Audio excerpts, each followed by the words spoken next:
En Veracruz, donde el calor pega la culpa a la piel como miel espesa, hay jardines que florecen con demasiada prisa y demasiada belleza. Doña Eloísa Márquez cultivaba rosas que no debían existir, gardenias que perfumaban el aire con dulzura de funeral, y una tierra tan fértil que parecía alimentarse de más que agua y abono. Los vecinos admiraban desde sus ventanas, pero nunca se acercaban demasiado. Sabían, como saben los pueblos que han aprendido a callar, que la hermosura a veces crece de raíces que no conviene desentrañar. Aún hoy, cuando el viento sopla desde esa casa, trae consigo el aroma de flores y el peso de secretos que la tierra guarda celosamente. Porque en este relato la verdad se siembra en silencio y se cosecha en complicidad. La casa de doña Eloísa Márquez se alzaba en la esquina de la calle Morelos, como un recordatorio de tiempos mejores, cuando el dinero del difunto don Aurelio aún alcanzaba para mantener la fachada pintada y las rejas sin óxido. Ahora, en este agosto de 1931, solo el jardín conservaba la gloria de antaño, floreciendo con una exuberancia que desafiaba tanto la sequía como la lógica. Las rosas trepadoras cubrían los muros con una densidad casi violenta, sus pétalos rojos goteando sobre la banqueta como sangre fresca, mientras las gardenias despedían un perfume tan intenso que los transeúntes se detenían, mareados por la dulzura que parecía tener vida propia. Doña Eloísa, vestida siempre de negro riguroso, se movía entre sus plantas con la devoción de quien atiende un altar, sus manos huesudas acariciando cada tallo como si fuera carne viva. Los vecinos la observaban desde sus ventanas, admirando y temiendo a partes iguales esa belleza que crecía demasiado rápida, demasiado perfecta, demasiado hambrienta de algo que no era agua. El padre Sebastián Herrera llegaba cada martes al atardecer, cuando las sombras comenzaban a tragarse los colores del jardín, y solo quedaba el perfume flotando en el aire como una presencia tangible. Caminaba por el sendero de piedras con pasos medidos, su sotana negra ondeando entre las flores como un presagio, mientras doña Eloísa lo recibía con esa sonrisa que nunca llegaba a sus ojos. Hablaban en voz baja, siempre en voz baja, de caridad y de almas necesitadas, de jóvenes que habían perdido el rumbo y requerían guía espiritual. El padre asentía, tomaba notas en un cuaderno de tapas gastadas y se marchaba antes de que la noche cayera completamente, llevándose consigo una lista de nombres que doña Eloísa recitaba con la precisión de quien conoce cada alma perdida de su pueblo.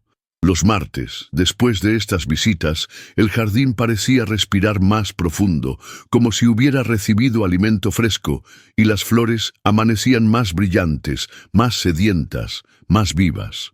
Carmela Vázquez había comenzado a trabajar en la casa 3 meses atrás, cuando la necesidad apretó más fuerte que el miedo y las habladurías del pueblo.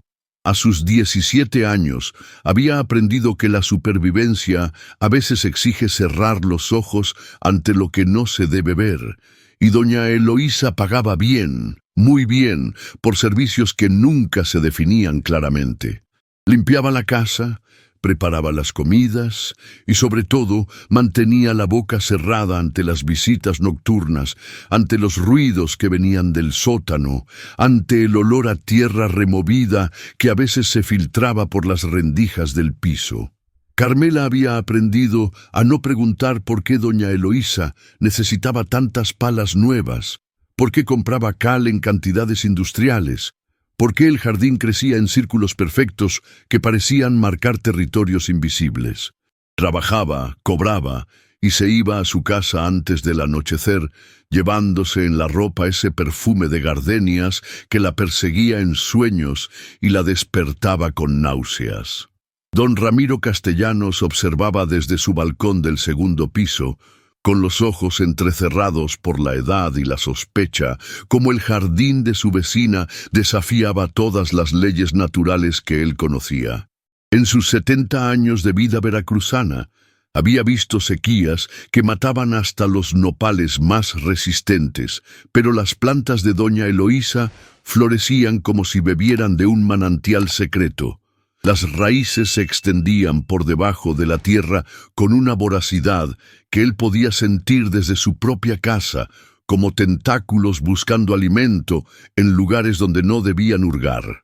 A veces, en las madrugadas, escuchaba el sonido de palas cavando, de tierra siendo removida, de algo pesado siendo arrastrado por el jardín. Don Ramiro había vivido lo suficiente para saber cuándo era mejor fingir sordera, pero también había vivido lo suficiente para reconocer el olor de la muerte cuando se disfrazaba de perfume. Sus nietos ya no venían a visitarlo. Decían que la casa olía raro, que las flores de al lado les daban pesadillas. El inspector Joaquín Morales había llegado a Veracruz con la intención de investigar las desapariciones que se acumulaban como deudas impagas en los archivos de la comisaría. 5 jóvenes en 6 meses, todos de familias humildes, todos últimos vistos en los alrededores de la calle Morelos. Joaquín era un hombre metódico, acostumbrado a seguir pistas hasta sus conclusiones lógicas, pero en este pueblo el silencio se había vuelto una muralla más sólida que cualquier evidencia. Los vecinos desviaban la mirada cuando mencionaba los nombres de los desaparecidos. Las madres lloraban en privado, pero negaban cualquier sospecha en público. Y hasta el padre Herrera parecía haber perdido la memoria cuando se trataba de recordar confesiones recientes. Joaquín había notado el jardín de doña Eloísa desde el primer día, esa explosión de vida que contrastaba brutalmente con la pobreza circundante, pero aún no se atrevía a formular en voz alta las preguntas que le quemaban la garganta. Sabía que en pueblos como este, la verdad a veces era un lujo que nadie podía permitirse.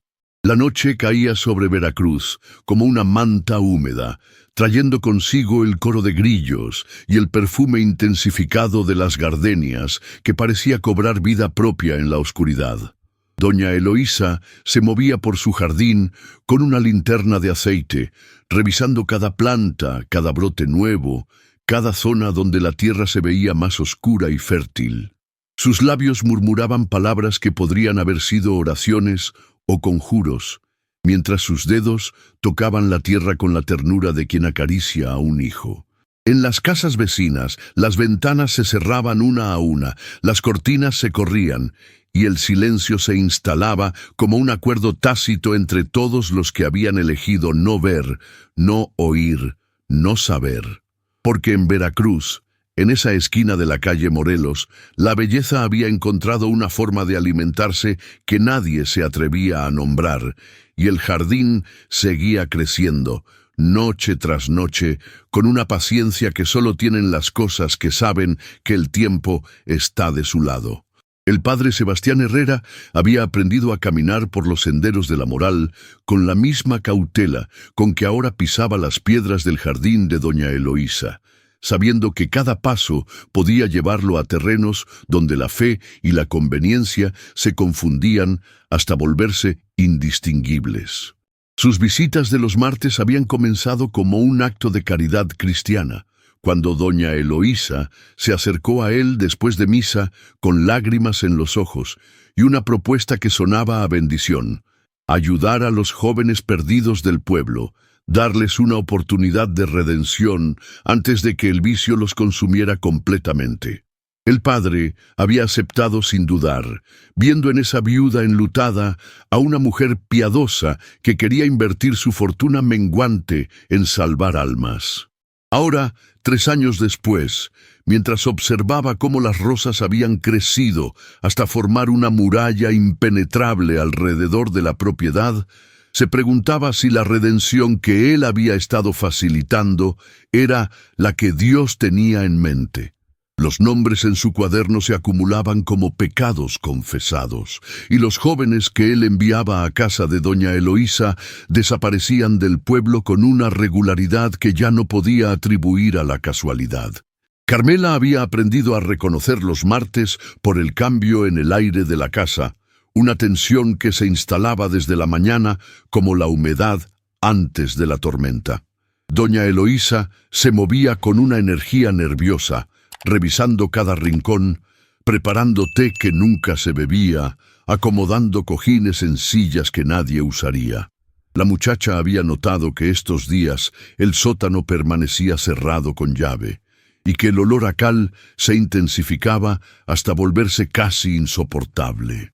Cuando el padre Herrera llegaba, Carmela se retiraba a la cocina, pero las paredes de la vieja casa eran delgadas y las voces se filtraban como agua entre las grietas. Escuchaba nombres, edades, historias de familias desesperadas y jóvenes sin futuro, mientras preparaba una cena que sabía que doña Eloísa comería sola. Los martes, después de que el padre se marchaba, su patrona bajaba al sótano con una pala nueva y no subía hasta el amanecer. Carmela había aprendido a no preguntar por qué las palas siempre estaban sucias de tierra cuando las encontraba en el lavadero, ni por qué doña Eloísa necesitaba tantos sacos de cal para un jardín que ya florecía con demasiada abundancia. Don Ramiro había comenzado a llevar un registro mental de las visitas del padre Herrera, marcando en su calendario casero cada martes que el hombre de sotana negra cruzaba el jardín de doña Eloísa con su cuaderno bajo el brazo. Lo que más lo inquietaba no era la regularidad de estas visitas, sino lo que sucedía después. El jardín parecía expandirse, las flores crecían con una voracidad antinatural, y el perfume se volvía tan intenso que a veces lo despertaba en las madrugadas con la sensación de estar siendo sofocado por gardenias. Había notado también que los gatos del barrio habían dejado de acercarse a esa esquina, como si sus instintos les advirtieran de un peligro que los humanos se negaban a reconocer. Don Ramiro recordaba historias que su abuela le contaba sobre tierras malditas y jardines que se alimentaban de más que agua. Pero en 1931, en pleno siglo XX, esas supersticiones parecían ridículas. Sin embargo, cuando veía a doña Eloísa trabajar en su jardín bajo la luna, con movimientos que parecían rituales más que jardinería, las palabras de su abuela resonaban en su memoria como campanas de advertencia. El inspector Morales había comenzado a frecuentar la cantina de don Evaristo, no por el alcohol, sino por las conversaciones que se soltaban cuando los hombres creían que nadie los escuchaba. Allí había aprendido que el padre Herrera tenía una lista de jóvenes problemáticos que visitaba regularmente, ofreciéndoles trabajo y redención en casa de doña Eloísa. Los nombres que circulaban en esas conversaciones de cantina coincidían con los de su lista de desaparecidos: Miguel Santana, el que robaba gallinas; Rosa Delgado, la que se había metido con hombres casados; Esteban Moreno, el que bebía más de la cuenta y golpeaba a su madre. Todos habían sido vistos por última vez dirigiéndose hacia la calle Morelos. Todos habían hablado de una oportunidad de trabajo bien pagado. Todos habían desaparecido sin dejar rastro. Joaquín había intentado interrogar al padre Herrera, pero el hombre se escudaba en el secreto de confesión y en una sonrisa que no llegaba a sus ojos. La investigación se movía como arena entre sus dedos, y cada pista lo llevaba de vuelta al mismo lugar. Ese jardín que florecía con demasiada vida mientras el pueblo se desangraba en silencio. Doña Eloísa recibía al padre Herrera en su sala principal, donde los retratos de don Aurelio la observaban desde marcos dorados que el tiempo había empañado pero no destruido. Servía té en porcelana fina mientras discutían los casos más urgentes. Familias que no podían alimentar a sus hijos, jóvenes que habían perdido el rumbo, almas que necesitaban una mano firme para encontrar la redención. El padre tomaba notas meticulosas, preguntaba por detalles específicos, se aseguraba de que cada candidato cumpliera con ciertos requisitos que nunca se explicaban completamente. Doña Eloísa escuchaba con atención, Hacía preguntas precisas sobre la situación familiar de cada joven, sobre sus vínculos con el pueblo, sobre quién los echaría de menos si desaparecieran por un tiempo. La conversación fluía con la naturalidad de una rutina establecida, mientras afuera el jardín parecía inclinarse hacia las ventanas, como si las plantas también estuvieran escuchando. Cuando el padre se marchaba, siempre con una generosa donación para la iglesia, doña Eloísa se quedaba sola con su lista de nombres nuevos, acariciando el papel como si fuera una carta de amor. La noche del martes se instalaba sobre la casa como una bendición oscura, trayendo consigo el momento que doña Eloísa esperaba toda la semana.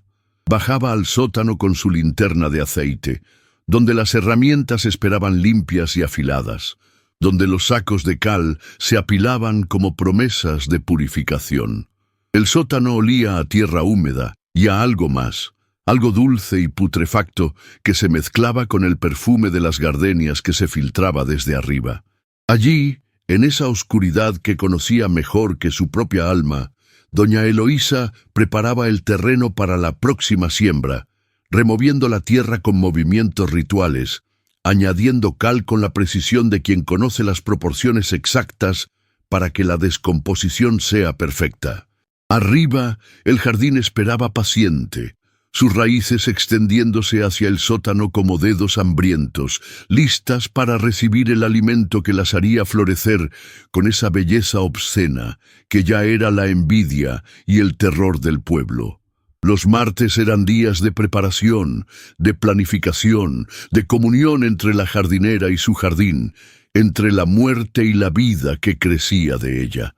Miguel Santana había notado el cambio en el aire 3 días antes de su desaparición, cuando el perfume de gardenias comenzó a seguirlo por las calles como un perro fiel, adhiriéndose a su ropa, a su piel, a sus sueños, hasta volverse una presencia constante que lo despertaba en las madrugadas con náuseas y una extraña sensación de ser observado.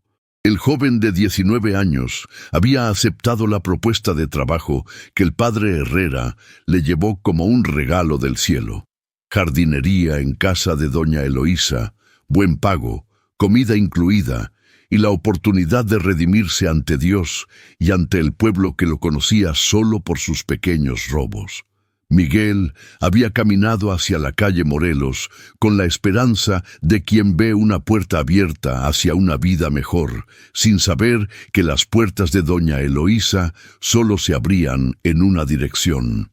Sus hermanas lo habían visto partir con su mejor camisa y una sonrisa que hacía años no iluminaba su rostro, llevándose consigo las bendiciones de una madre que por fin veía esperanza en el futuro de su hijo.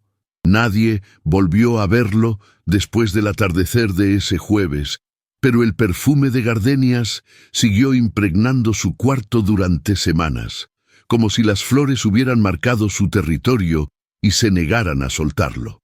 Carmela había observado la llegada de Miguel desde la ventana de la cocina, viendo cómo doña Eloísa lo recibía con esa sonrisa que reservaba para ocasiones especiales, esa expresión de satisfacción que la muchacha había aprendido a temer.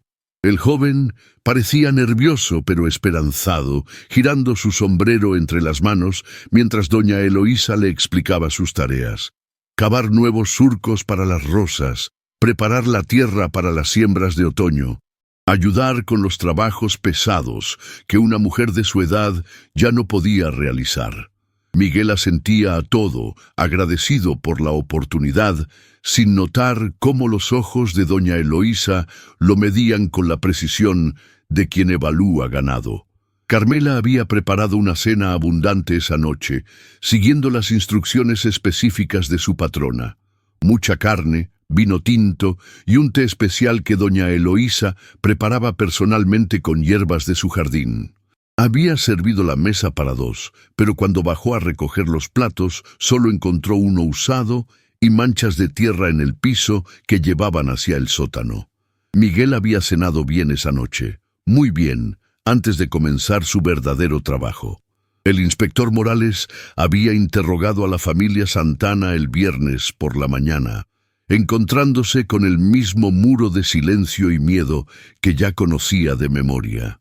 La madre lloraba en silencio, retorciendo un pañuelo entre sus manos mientras repetía que Miguel era un buen muchacho, que había ido a trabajar donde doña Eloísa, que seguramente regresaría pronto con dinero para la familia.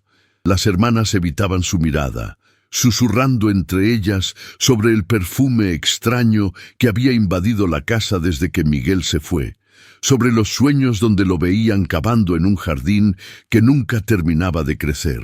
Joaquín había visitado la casa de doña Eloísa esa misma tarde, encontrándola trabajando en su jardín con una energía que parecía impropia para una mujer de su edad. Ella había negado haber visto a Miguel, sugiriendo que quizás el muchacho había decidido buscar fortuna en otro lugar, como hacían tantos jóvenes desesperados.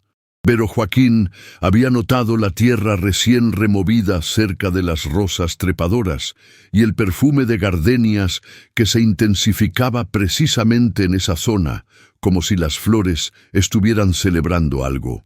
Don Ramiro había escuchado los ruidos esa noche de jueves, el sonido inconfundible de palas cavando, de tierra siendo removida, de algo pesado siendo arrastrado por el jardín.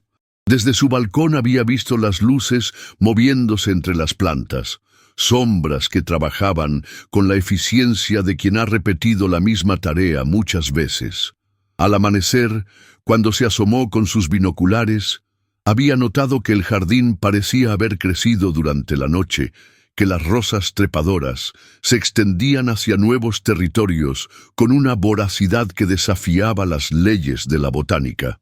Don Ramiro había vivido lo suficiente para reconocer los patrones, para entender que lo que estaba presenciando no era jardinería, sino algo mucho más siniestro. Había considerado hablar con el inspector Morales, pero las palabras se le atoraban en la garganta cuando intentaba formular acusaciones que sonaban a delirio senil. ¿Cómo explicar que un jardín se alimentaba de más que agua? ¿Cómo describir la sensación de que la tierra misma tenía hambre? Rosa Delgado había comenzado a sentir el perfume 2 semanas después de la desaparición de Miguel, cuando las gardenias empezaron a seguirla por las calles como una promesa o una amenaza. La joven de 20 años había aceptado la propuesta del padre Herrera con la desesperación de quien no tiene más opciones. Trabajo doméstico en casa de doña Eloísa. La oportunidad de alejarse de los chismes del pueblo, de empezar de nuevo lejos de las miradas acusadoras, de las esposas, de los hombres con quienes había pecado. Rosa había empacado sus pocas pertenencias con la esperanza de quien ve una segunda oportunidad, sin saber que doña Eloísa no ofrecía segundas oportunidades, sino finales definitivos. El perfume la había acompañado durante su última semana en el pueblo, intensificándose cada día hasta volverse una presencia física que la sofocaba en sueños y la despertaba con la certeza de que algo la estaba llamando. Sus hermanas la habían visto partir un martes por la tarde, caminando hacia la calle Morelos con una maleta pequeña y una sonrisa triste, llevándose consigo las esperanzas de una familia que creía en la redención. El perfume de gardenias siguió impregnando su cuarto durante meses, mezclándose con el olor de las lágrimas que su madre derramaba cada noche. La tierra del jardín de doña Eloísa había desarrollado una textura particular, una riqueza que no se veía en ningún otro lugar del pueblo, como si estuviera alimentándose de nutrientes que la naturaleza no proporcionaba. Las raíces de las plantas se extendían en patrones circulares, marcando territorios invisibles que solo doña Eloísa parecía entender, creando un mapa subterráneo de posesiones que crecía con cada nueva siembra. El perfume de las gardenias se había vuelto tan intenso que los vecinos habían comenzado a cerrar sus ventanas incluso en las noches más calurosas, prefiriendo el sofoco del calor al mareo que les producía esa dulzura enfermiza. Carmela había notado que las flores parecían moverse solas en las noches sin viento, inclinándose hacia la casa como si estuvieran escuchando conversaciones, girando hacia las ventanas como si estuvieran observando.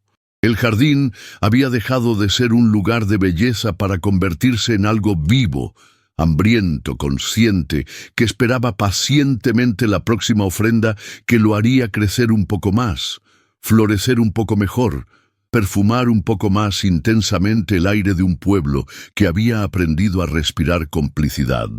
El otoño de 1931 había llegado a Veracruz con una sequía que marchitaba hasta los cactus más resistentes, pero el jardín de doña Eloísa florecía con una exuberancia que ya no podía explicarse por ninguna ley natural conocida. Las rosas trepadoras habían cubierto completamente los muros de la propiedad, creando una muralla vegetal tan densa que era imposible ver el interior desde la calle, mientras las gardenias despedían un perfume tan intenso que los transeúntes se detenían mareados, con náuseas que los perseguían durante horas. Carmela había comenzado a contar los sacos de cal que doña Eloísa compraba cada semana, notando que la cantidad aumentaba proporcionalmente al crecimiento del jardín, como si existiera una fórmula secreta que relacionaba la muerte con la vida, la descomposición con la belleza. La muchacha había aprendido a reconocer los ciclos. Primero llegaba el perfume persiguiendo a algún joven desesperado. Luego venían las noches de excavación, después el jardín crecía un poco más y finalmente el silencio se instalaba como una manta sobre el pueblo, sofocando las preguntas que nadie se atrevía a formular. 5 jóvenes habían desaparecido en 6 meses y el jardín había quintuplicado su tamaño, extendiéndose hacia el patio trasero con una voracidad que parecía tener conciencia propia.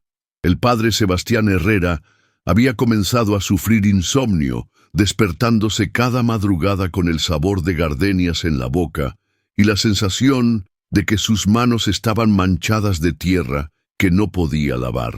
Sus visitas de los martes se habían vuelto mecánicas, rituales donde él entregaba nombres y doña Eloísa los recibía como quien acepta ofrendas en un altar profano. El cuaderno donde anotaba los casos se había llenado de nombres tachados, de historias interrumpidas, de familias que habían dejado de preguntar por sus hijos desaparecidos. Sebastián sabía que estaba facilitando algo monstruoso, pero la donación semanal de doña Eloísa había salvado la iglesia de la bancarrota, había permitido reparar el techo, comprar ornamentos nuevos, alimentar a los huérfanos del pueblo.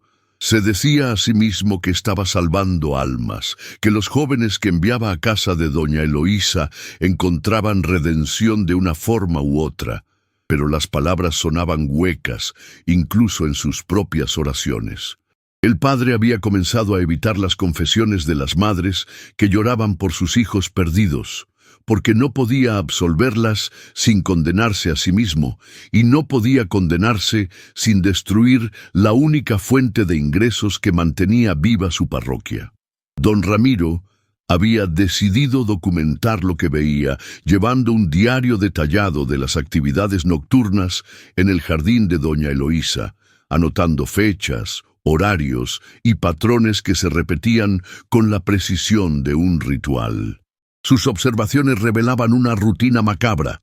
Los jóvenes llegaban siempre en días específicos, cenaban abundantemente y después desaparecían mientras el jardín se expandía durante la noche. Don Ramiro había notado que las plantas parecían moverse solas, que las raíces se extendían siguiendo patrones geométricos perfectos, que el perfume se intensificaba en zonas específicas como si marcara territorios de posesión. Sus nietos habían dejado de visitarlo completamente, alegando que la casa olía a muerte disfrazada de flores, que tenían pesadillas donde las plantas los perseguían con raíces que parecían manos. Don Ramiro había considerado entregar su diario al inspector Morales, pero sabía que las palabras de un viejo de 70 años no tendrían peso contra el silencio cómplice de todo un pueblo. Además, había comenzado a sospechar que el inspector ya sabía más de lo que admitía, que su investigación era solo teatro para tranquilizar a las autoridades de la capital. El inspector Joaquín Morales había encontrado el primer hueso un martes por la mañana, cuando decidió examinar el terreno baldío detrás de la casa de doña Eloísa, siguiendo una corazonada que lo había mantenido despierto durante semanas. Era un fragmento pequeño, blanqueado por la cal, que podría haber pertenecido a cualquier animal si no fuera por la forma inconfundiblemente humana de la articulación. Joaquín había cavado discretamente, encontrando más fragmentos enterrados a poca profundidad, mezclados con una tierra tan rica y negra que parecía artificial. Las raíces de las plantas se extendían entre los huesos como dedos posesivos, abrazándolos con una intimidad que le revolvía el estómago. Había tomado muestras, fotografías, evidencias que cualquier tribunal consideraría concluyentes, pero sabía que nunca llegarían a juicio. El pueblo entero estaba implicado en la conspiración de silencio, desde el padre Herrera hasta el último vecino que había elegido no ver, no oír, no saber.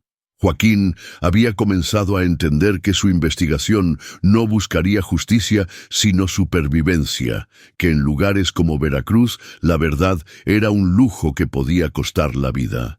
Doña Eloísa había perfeccionado su técnica a lo largo de los años, desarrollando un método que combinaba eficiencia práctica con ritual ceremonial, convirtiendo cada muerte en una ofrenda que alimentaba tanto su jardín como su alma enferma.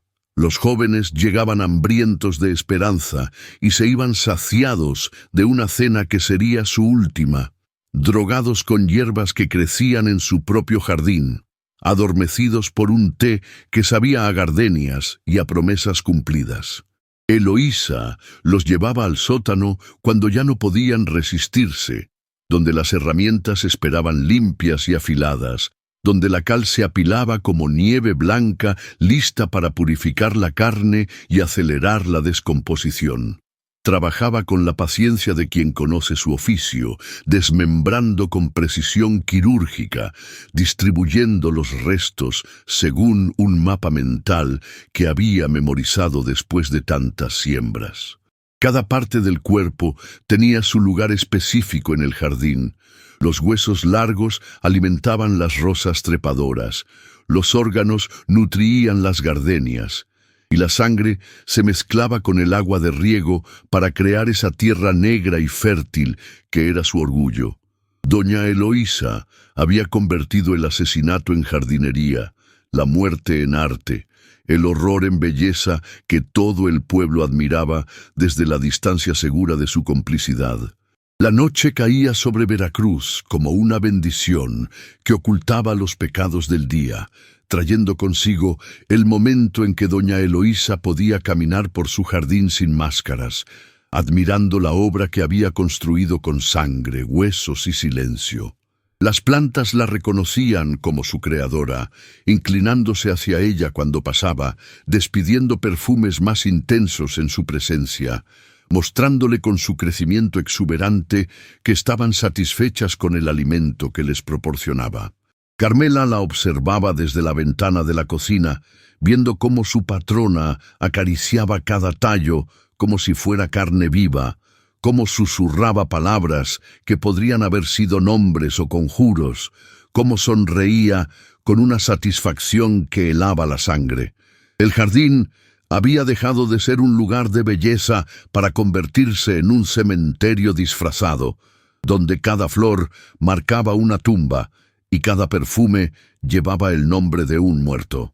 Pero era un cementerio que el pueblo había elegido no reconocer, porque la belleza era más fácil de aceptar que la verdad, y el silencio era más seguro que la justicia. En Veracruz, en esa esquina de la calle Morelos, la muerte había aprendido a florecer, y nadie se atrevía a arrancar las flores por miedo a descubrir las raíces que las alimentaban.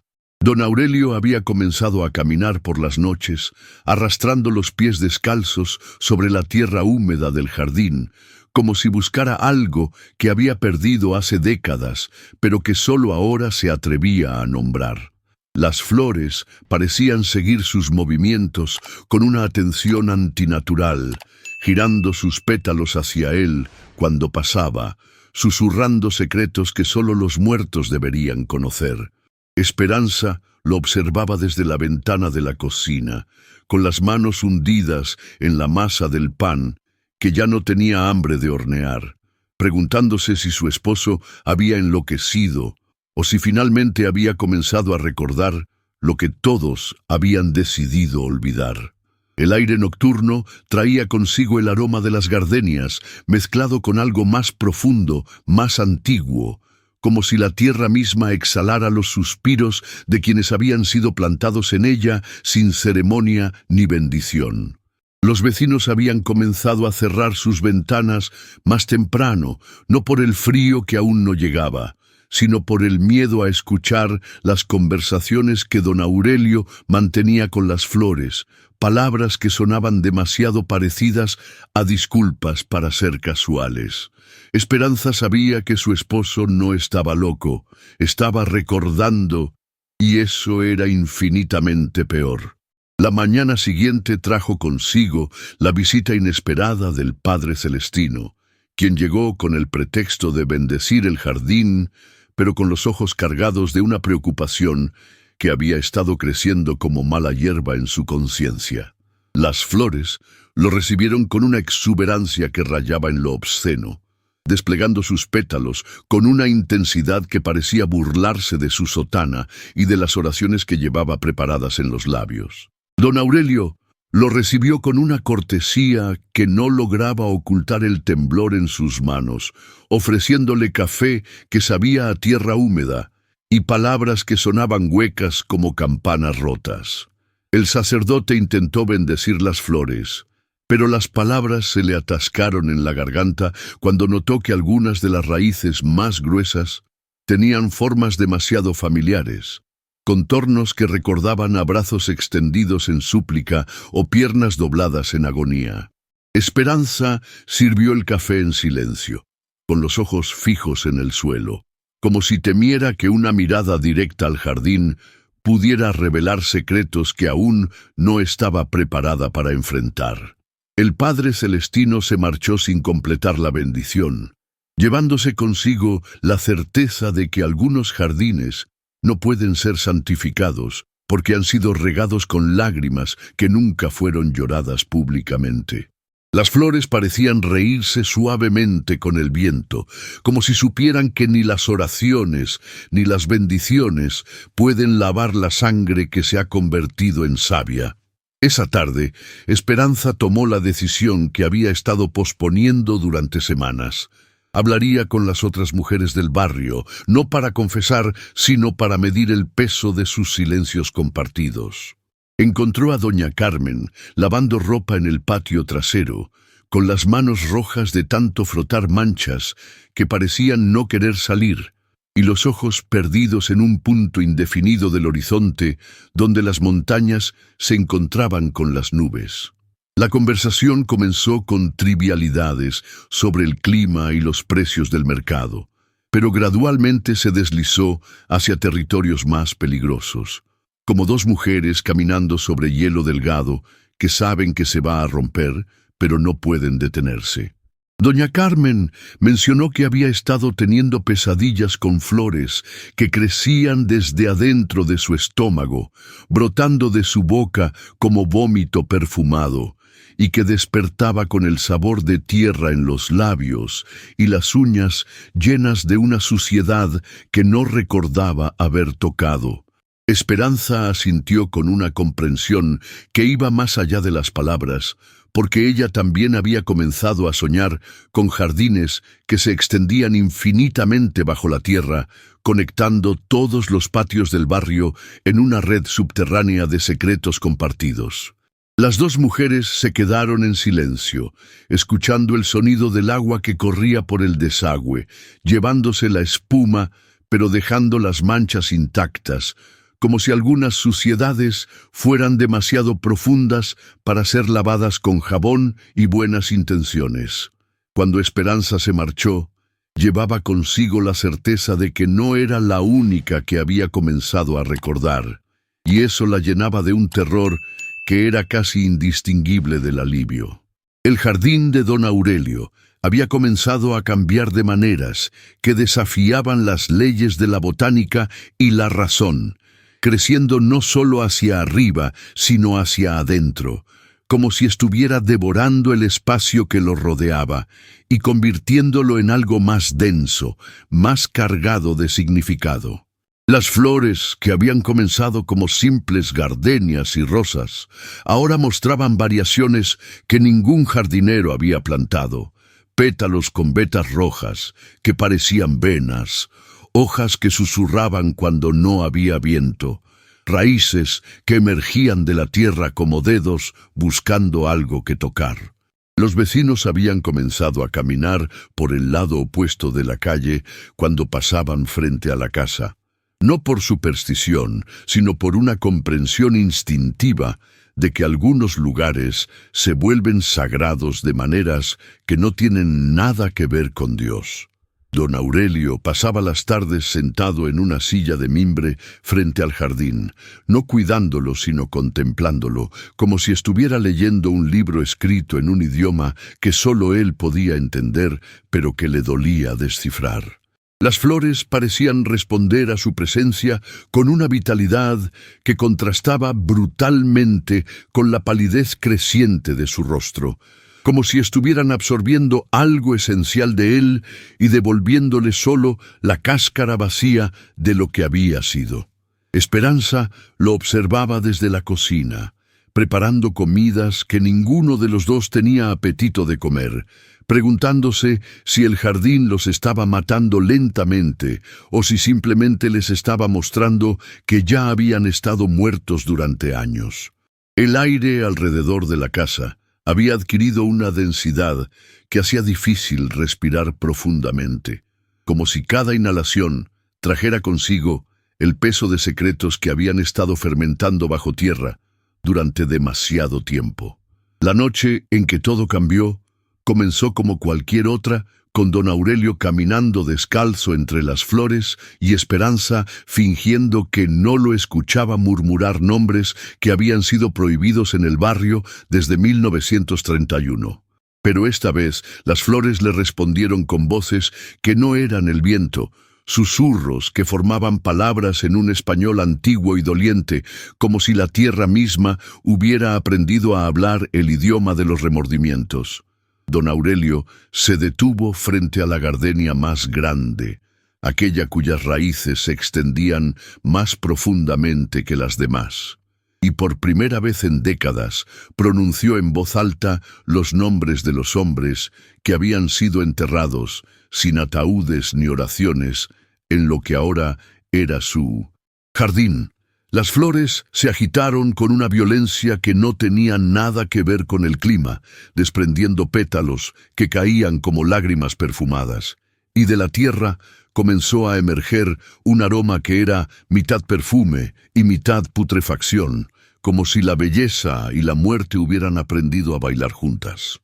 Esperanza salió al patio con los pies descalzos y el camisón ondeando en el viento que había comenzado a soplar desde abajo, desde las profundidades donde los secretos habían estado creciendo como hongos en la oscuridad. Los dos se quedaron allí, marido y mujer, contemplando el jardín que habían regado con silencio durante tantos años, sabiendo que finalmente había llegado el momento de la cosecha. Las flores los miraban con pétalos que parecían ojos, esperando una confesión que llegaría demasiado tarde para cambiar algo, pero lo suficientemente temprano para que doliera como debía doler. La madrugada encontró a don Aurelio y Esperanza sentados en el suelo del jardín, con las espaldas apoyadas contra la pared de la casa y las manos entrelazadas como si fueran adolescentes, esperando el amanecer después de una noche de travesuras, pero con los ojos cargados de un cansancio que venía de décadas de cargar piedras en el estómago. Las flores los rodeaban en un círculo perfecto, como si hubieran crecido específicamente para crear un confesionario al aire libre, un lugar donde las palabras pudieran ser pronunciadas sin el peso de las paredes y los techos que habían guardado tantos silencios. Don Aurelio comenzó a hablar con una voz que sonaba oxidada por el desuso, contando la historia que todos en el barrio conocían, pero que nadie había verbalizado jamás. La noche de 1931, cuando los hombres del pueblo decidieron que algunos problemas se resolvían mejor con palas que con palabras. Esperanza escuchaba con los ojos cerrados, no porque no quisiera ver, sino porque ya había visto demasiado.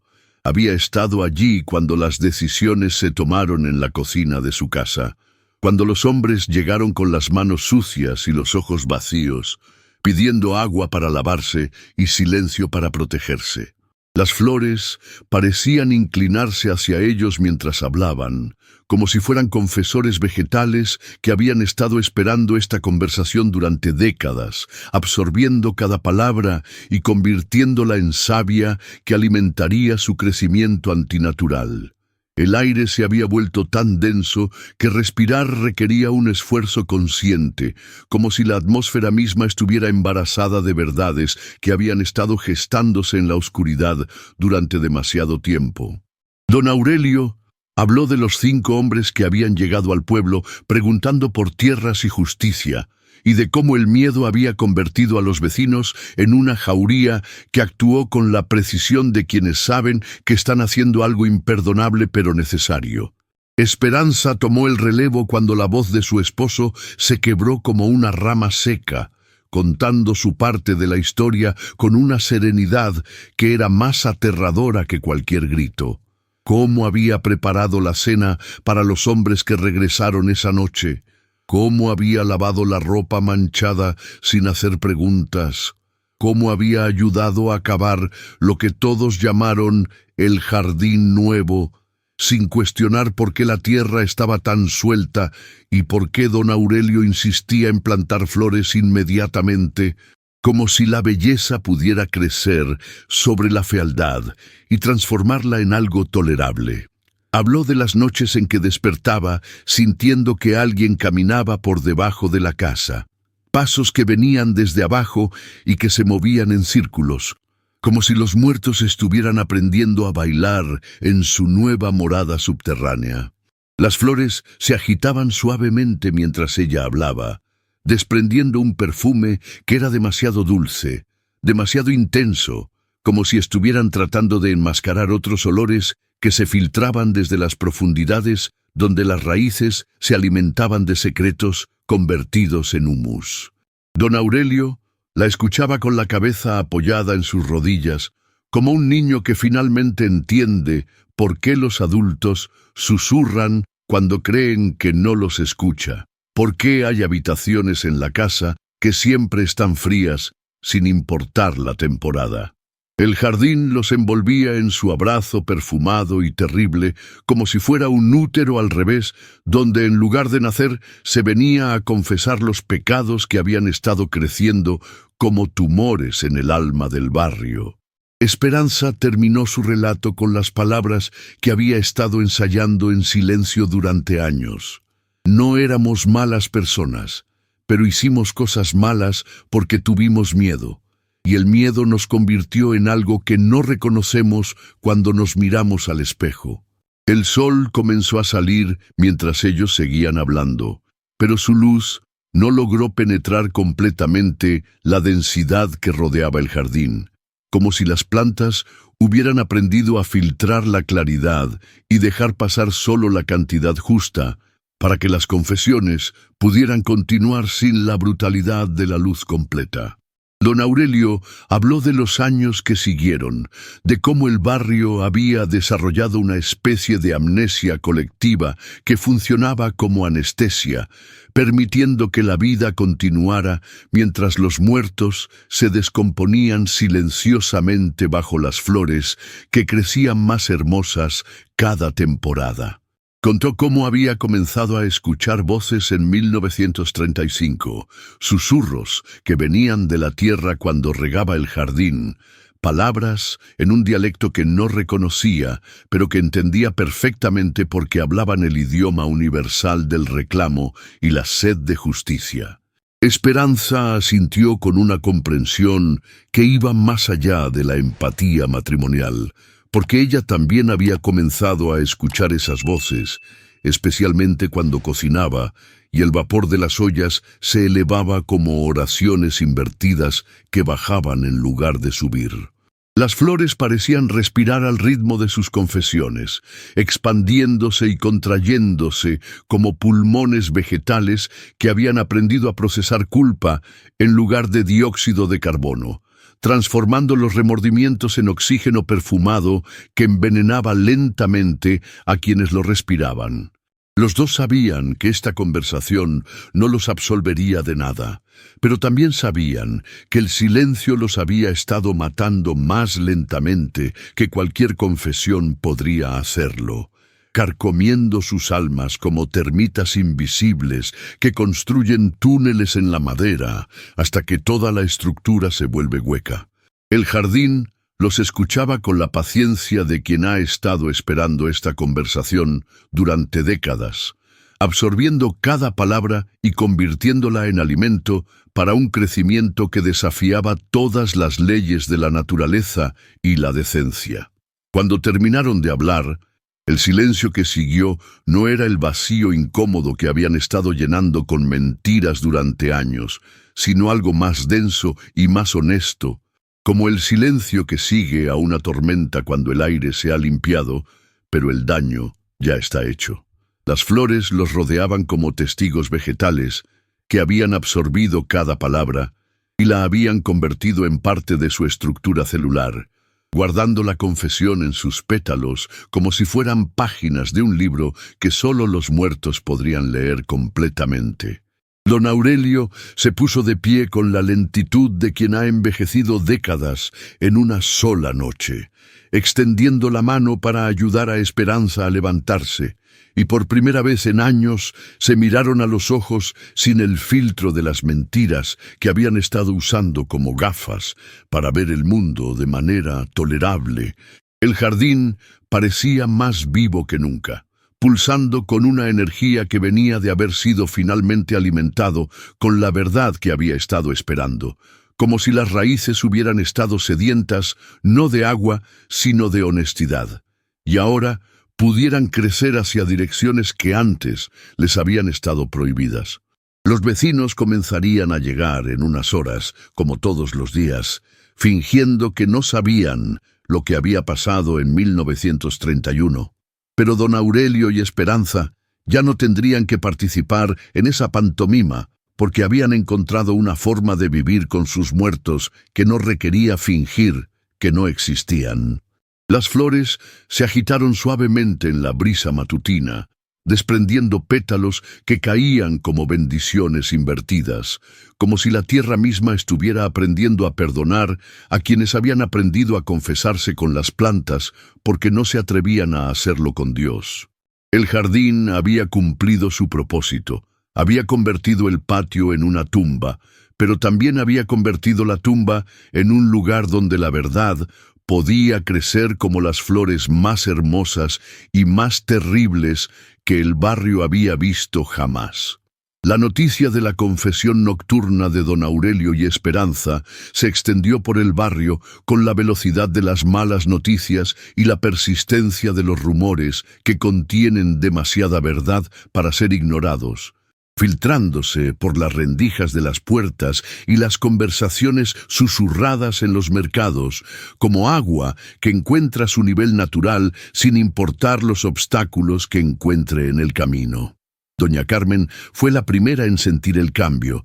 despertando esa mañana con la sensación de que algo fundamental había cambiado en la atmósfera del barrio, como si el aire mismo hubiera sido reemplazado por una versión más densa y más honesta, que requería una forma diferente de respirar. Las flores de su propio patio, que siempre habían sido modestas y bien comportadas, comenzaron a mostrar signos de una vitalidad antinatural, creciendo hacia direcciones imposibles y desprendiendo aromas que recordaban demasiado a los perfumes que usaban las mujeres en los velorios, dulces y pesados como promesas que nunca se cumplirían. El Padre Celestino llegó a la iglesia esa mañana para encontrar que las flores del altar habían florecido durante la noche con una exuberancia que rayaba en lo obsceno, desplegando pétalos que parecían lenguas sedientas y estambres que se extendían como dedos buscando algo que tocar en la penumbra sagrada. Los feligreses que llegaron para la misa matutina notaron inmediatamente que algo había cambiado, no solo en las flores, sino en la forma en que la luz se filtraba por los vitrales, como si los colores hubieran aprendido a cargar significados más pesados y más complicados que la simple belleza.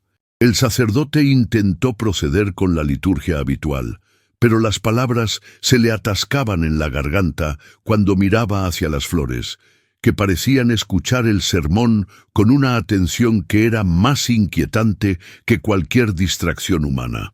La misa terminó en un silencio que era diferente al recogimiento religioso, más parecido al silencio que sigue a una confesión que ha revelado demasiado y que no puede ser retirada.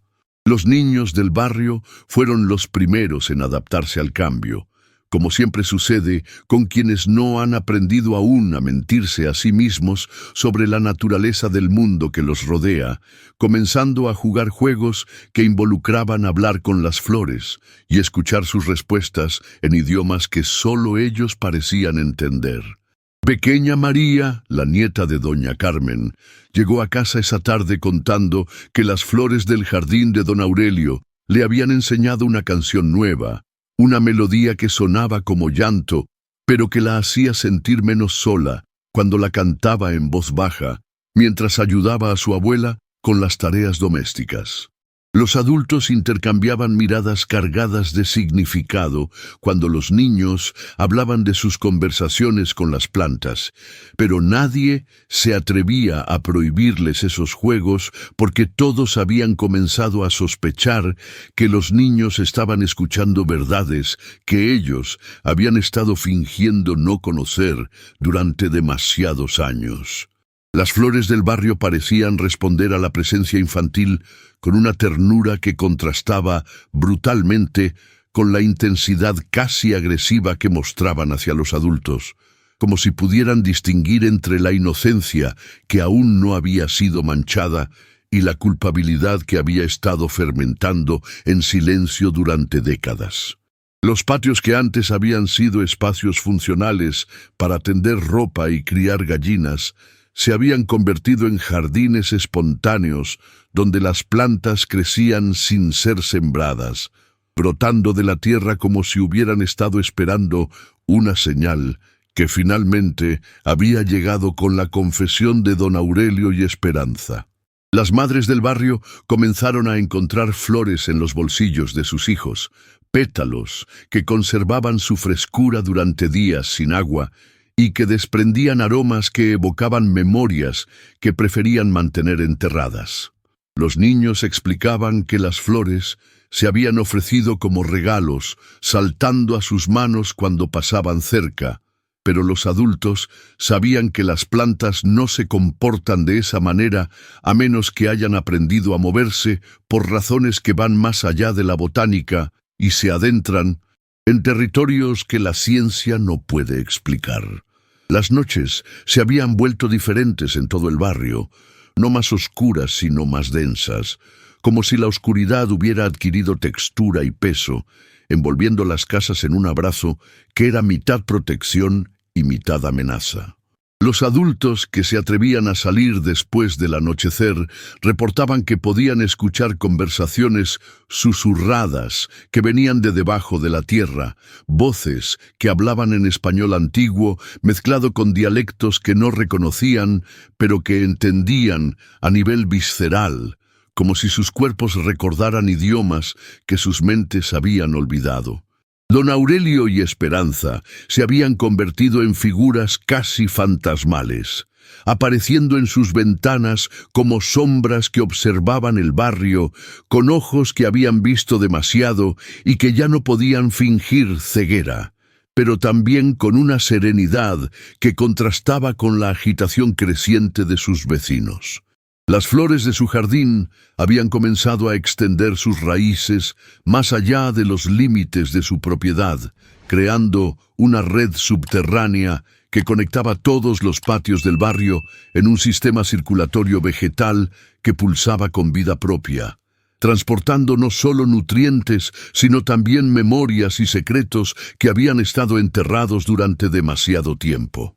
Los vecinos podían sentir esa conexión cuando caminaban descalzos por sus propios patios, una vibración sutil que subía desde la tierra y se instalaba en sus huesos como un recordatorio constante de que algunos secretos son demasiado grandes para ser contenidos por las fronteras artificiales de la propiedad privada. Las conversaciones diurnas se habían vuelto más cautelosas, cargadas de pausas que antes no existían, como si todos estuvieran aprendiendo a hablar un nuevo idioma que requería medir cada palabra antes de pronunciarla. El barrio entero parecía estar conteniendo la respiración, esperando algo que sabían que vendría, pero que no podían nombrar, como mujeres embarazadas que sienten las primeras contracciones, pero que aún no están preparadas para el dolor del parto.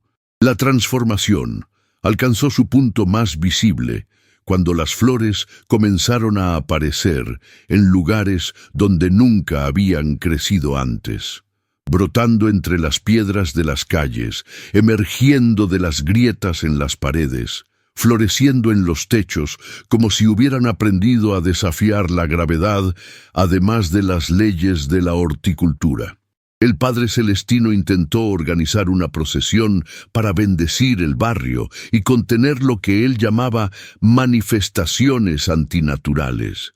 Pero la ceremonia se vio interrumpida cuando las flores que decoraban la imagen de la Virgen comenzaron a crecer durante la procesión, extendiéndose como brazos vegetales que abrazaban la estatua con una intimidad que rayaba en lo posesivo. Los fieles se dispersaron cuando el aroma de las flores se volvió tan intenso que varios comenzaron a experimentar visiones. Imágenes de hombres caminando por senderos subterráneos, voces que cantaban canciones de cuna en idiomas muertos, manos que emergían de la tierra para tocar los tobillos de quienes caminaban sobre ellas.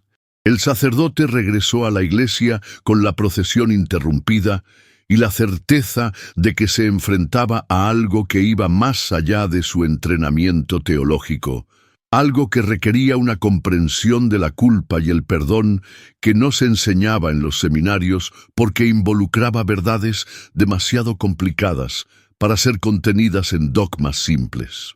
Las flores que habían decorado la imagen de la Virgen continuaron creciendo en la iglesia, creando un jardín interior que transformó el espacio sagrado en algo que era mitad templo y mitad invernadero, donde las oraciones se mezclaban con el perfume de plantas que habían aprendido a alimentarse de confesiones no pronunciadas.